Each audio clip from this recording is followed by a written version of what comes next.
Good morning, everybody. Nick Monticelli here live along the Clinton Township and Fraser border, where the sinkhole repairs continue as we speak.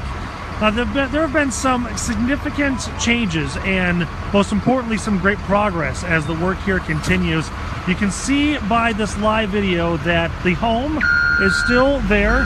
Unfortunately, as we have been reporting all along, it will have to be torn down if it doesn't collapse into that hole, but the rest of the work continues. And here's what's really interesting about this. I just talked to the lead engineers on this project, and all of the work that you see here, these cranes, these dozens of crews who have not really stopped working since Christmas Eve, all of this work is just bypass work. They have not even been able, nor have they attempted to get down to the actual broken sewer line, which is right over here off of 15 Mile Road, again, on the border between Fraser and Clinton Township. So there essentially are three phases to what's being called the bypass project. I kind of made that up, but I think it works. The first phase is something that all of you already know. There was some temporary dumping that had to occur because of the rain that we had early on this week. So that temporary bypass was set up to move the sewage out of this area and then dump it into the Clinton River. They didn't want to do it, but they had to, because the other option was to put it into people's basements, allow it to flow up through the ground into the basements. That would not have been a good idea. The second phase of the project is almost complete. Now, do you see that black pipe right in front of us here? That is the second phase, and what that is a very long sewage pipe, temporary sewage pipe that is here on top of 15 Mile Road. That is going from one manhole down at the end, closer to the Utica side of 15 Mile Road, and then it goes west all the way down to almost Hayes. That is going to be the second phase temporary bypass. And what's going to happen there is that once that is completed, they will start pumping the sewage from the ground, up the manhole cover, out across 15 Mile Road, down this pipe, and then down back into the other side of it. So once that's done, then that second phase is completed. Then they will not have to use those pumps going into the Clinton River, barring any kind of significant weather event. After that, phase 3 continues, or starts, I should say. Phase 3 is going to be much more complicated. They're going to drill trenches down into 15 Mile Road, down closer to the affected pipe that is busted. But essentially, they're going to do the exact same thing with the bypass that comes up, over, and back down. But that is going to be a much shorter system. So 3 phases. The first one going in the river.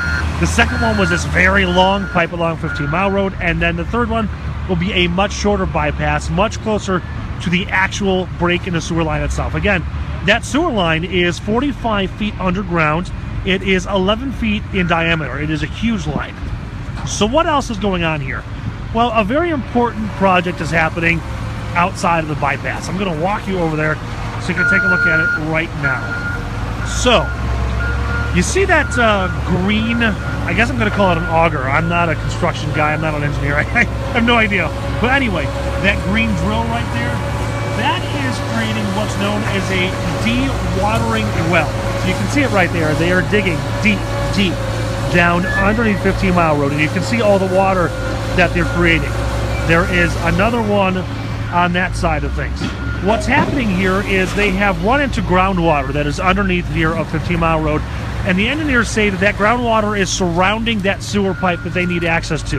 Their concern is if that water pressure continues to flow or build for any reason, then the pipe could move, or the sand around it could move as well. And what would happen in that case is that the sand and the sewage would continue moving in that sinkhole area and create a much larger hole. So what they're doing is they're stopping all of this water. They're trying to pump all the water out of this area so they can stop this sinkhole from growing. If they can do that, then they can prevent the collapse of these homes.